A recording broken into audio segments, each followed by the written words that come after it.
All right, everybody, welcome back.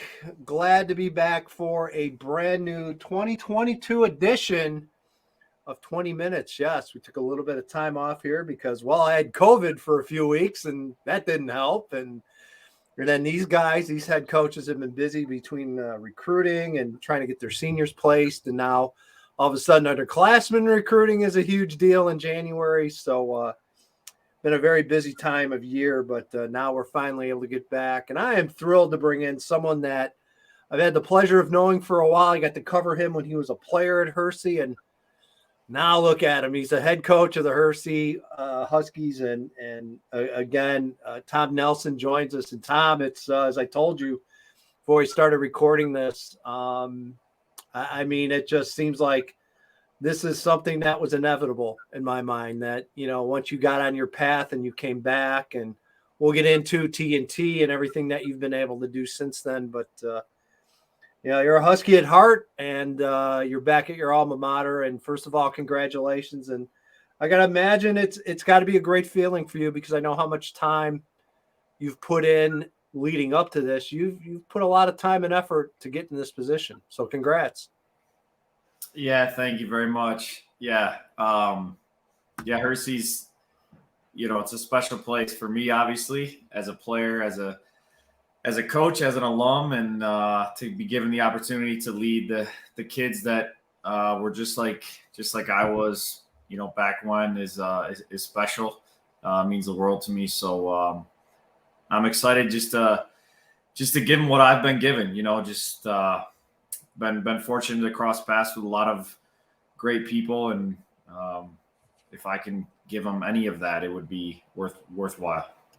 Let's start with the coach that you are replacing, Joe Pardo, who, again, just I think of Joe, I just think of number one, a professionalism, and number two, a gentleman. I mean, someone that, an absolute pro, very approachable, someone that really totally in it for the kids, and, would do anything he could to help those kids. And I got to imagine that transition went relatively well. I've got a feeling this maybe was something in the works for a little while. I just talk about how your relationship with Joe has grown over the years and kind of led you up to being given the keys and taking over the program.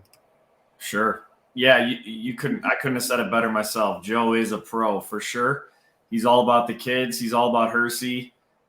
Dedicated, more than half his life to the program. And he's done a phenomenal job. I think from my time being away from the program and kind of watching it from afar, it went through some struggles for sure. And he kind of rejuvenated it and brought it back to life, and has built a culture. And it's a place that, people know we play good football.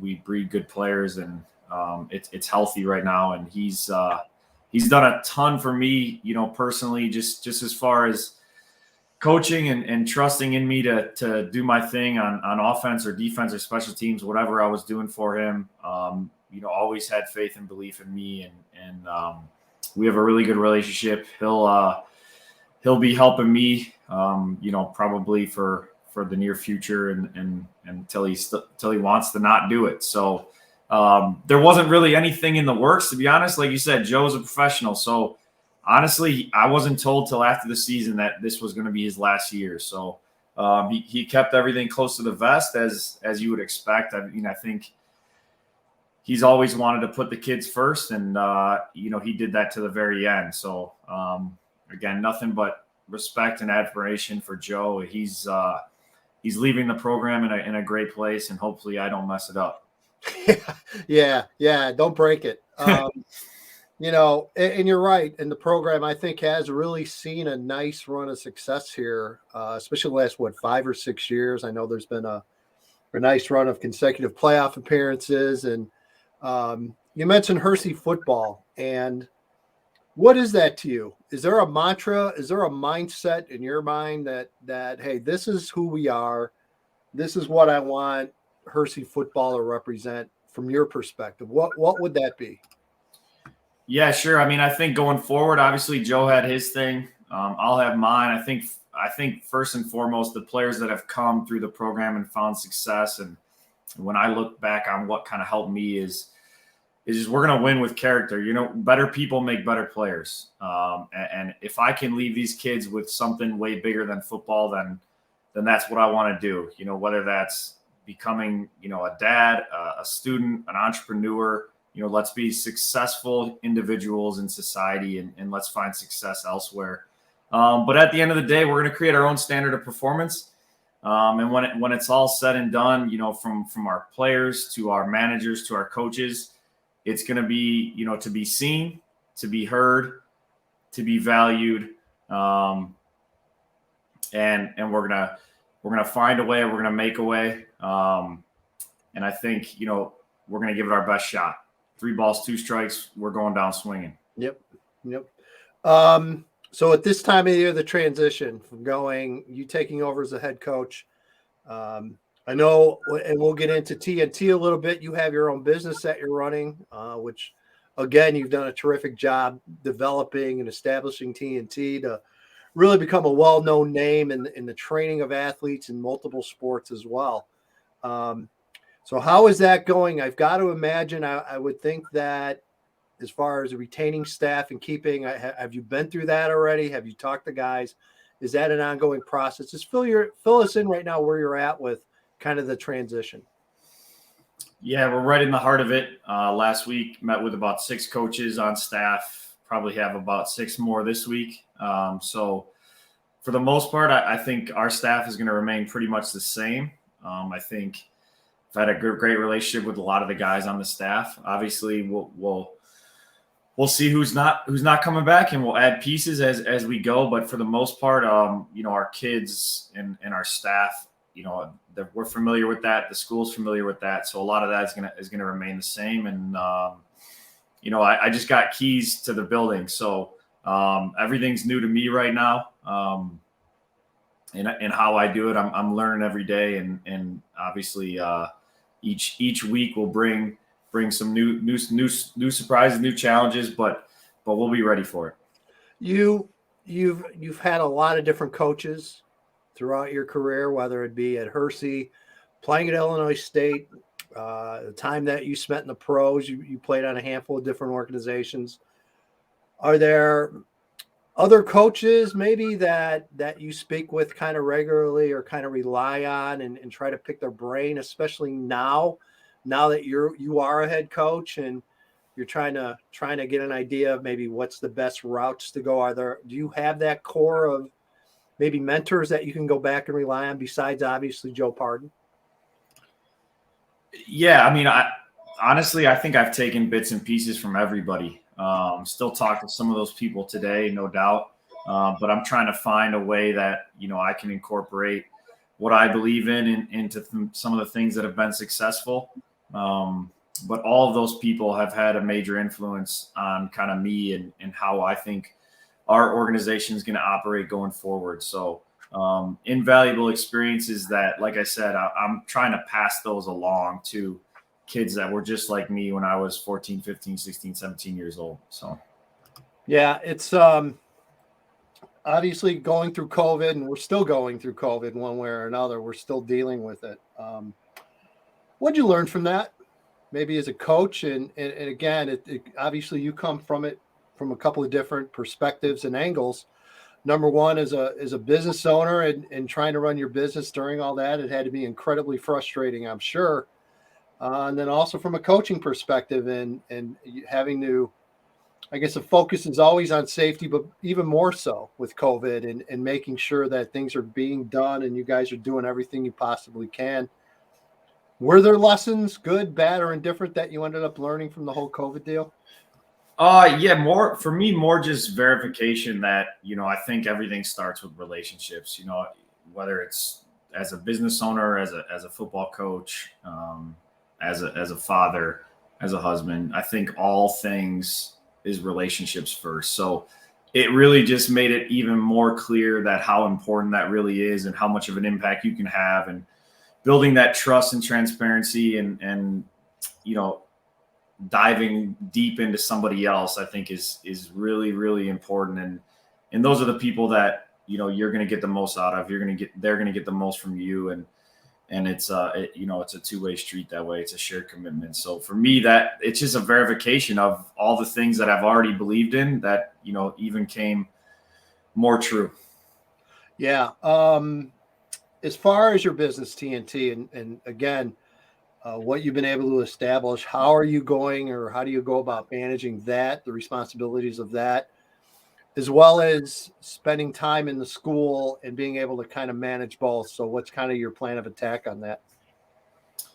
Yeah, I'll find a way. I think, when you look at a teacher's schedule, and we talked about this in the interview process, they're usually going to have 2 off periods and a lunch period. And if I can make that equitable, find time for my players to find me in the building and to talk to the faculty, then I have no problem doing that. But to be honest, there's a lot of similarities, wearing the hat of the head coach and running a business, dealing with staff, putting the time into all the people that I get to see on a regular basis, and just investing in them. I think it couldn't be more similar. But I'll figure it out. I'll find a way. I got a lot of really great people around me that I know are going to help me. And I think more than anything, the people I work with, they trust me. They know who I am. They know what I stand for, and there's really going to be no surprises. Yeah, it's I think it's interesting that, and something that I've noticed, and I'm seeing more and more of. It seems like we're seeing more and more schools willing to hire outside of the building and hire guys in the community like yourself that have established their business. And I think it's great. I think it's a great idea. I think it brings a different perspective for sure. I think it's a different perspective that your kids can learn from as well. I mean, look, you're in the community, you're a business owner, you have it from that aspect, you're training athletes. And I just think there's a lot of synergy there that I think it's great to see administrators maybe kind of open up the mind a little bit more and go for something like that. I think a lot can be learned. There's no doubt. Anyway, that's my banging the drum on guys that suddenly seem like getting hired out of the buildings, which I think is a good idea. Overall participation numbers. I think you've been pretty fortunate at Hersey, and really, I think in the mid-suburban in general, your numbers have stayed relatively strong. But it seems like across the state, even really before COVID, Tommy, to be honest with you, we were seeing lower participation numbers. So when those freshmen, those 8th graders come in for freshman night, how do you sell them on Hersey football? How do you sell them on the sport of football? I mean, it's something that you've been involved with for a long time that's really benefited you in a lot of ways. How do you sell the next generation on getting involved?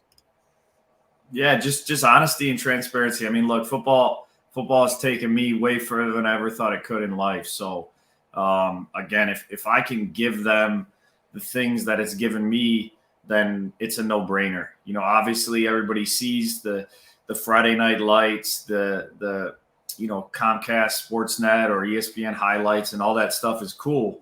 But that's only 10% of the kids, right? So there's a whole lot more that football can give. And it's my job to allow that to come through. So that would be my message to them is it's much bigger than just Friday night lights. Is there a couple of ideas that maybe you have that, and this could be more than just participation. This could be maybe a change or two in the programs. Is there a wild uniform combination that you've always had up your sleeve and said, hey, you know what? Let's see how this flies. Let's maybe give this a try. Anything up your sleeve that you can maybe fill us in on, or give us a little sneak preview of something you'd want to get done? I mean, on it, like I said, I just got keys to the, I just got a key to the school last week. You got a couple. But I'm a traditionalist. I like the modern aspects of things, but I do like traditional. So obviously Hersey's colors are very unique. We got a lot of people that are going to hate on them. Yeah. But brown and orange, I think, is a unique color combo. And Coach Pardo wasn't too fond of the browns, but I'd like to bring that back. I think it's historical. I think the program in the early 2000s, when I was kind of going up through it, had a lot of success wearing wearing some brown. So I'll probably start to bring that back. But I don't even know if I have funding for jerseys. Yeah. I wish I, we'll see. We'll see. Yeah, you got time. You got time to start working that on. But that's interesting for sure. Yeah. I mean, doesn't Bowling Green make it work? They do. They do. Yeah, I was gonna say they're one of the few I can think of that. Them and the Cleveland Browns. Yeah. There's no real. I don't know anybody else. So. One of the things that I've really, especially the last few years in particular, that I've really enjoyed. Your conference is fun. I mean, it really is a fun football conference. First of all, Tommy, I think it's continued to improve. The East Side is really continuing to get better. I think it's better competition. It's closer competition than it's been in a long time. And I think what I like about your conference so much is on a Friday night, we talked about it, just the tremendous support, community support, fan support.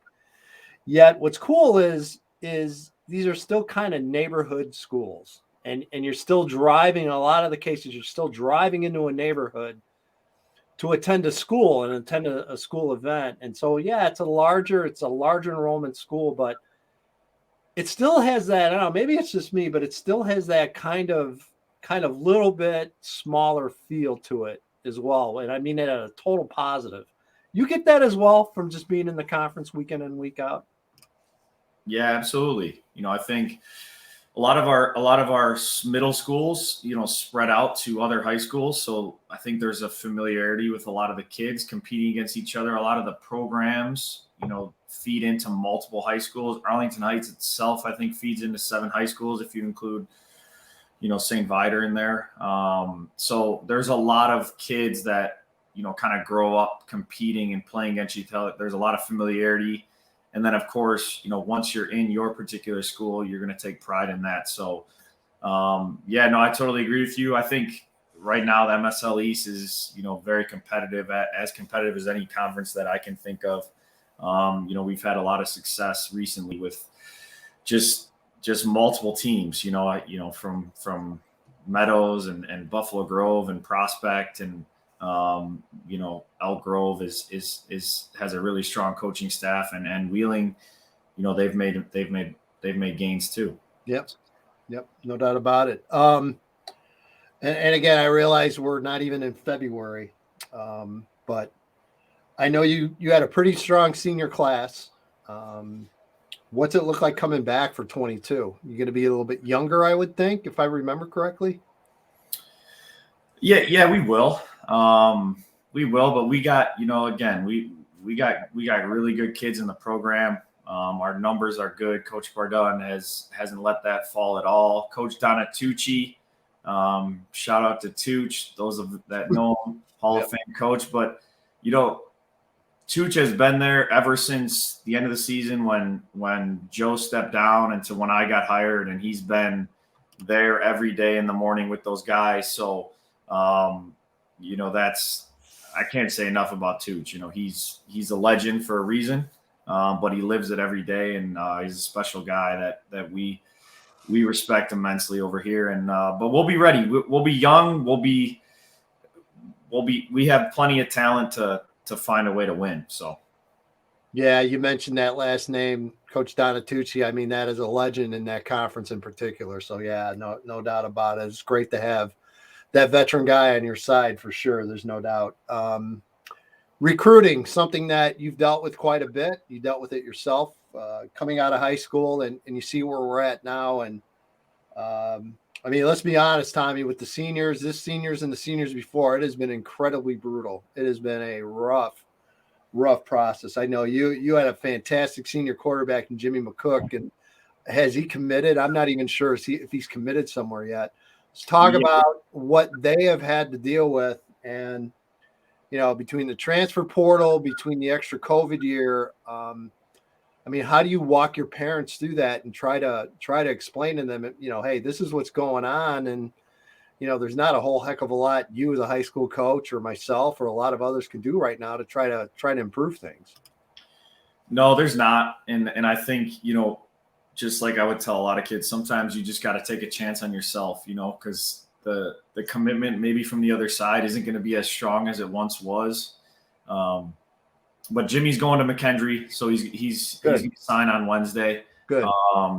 But yeah, with the transfer portal, it is really hard, and I think maybe the route of high school recruiting might change, down the line, but I still do get college football coaches that come and they want to talk and they want to really hear about kids. So there's still some out there that are, using the high school model to build the program.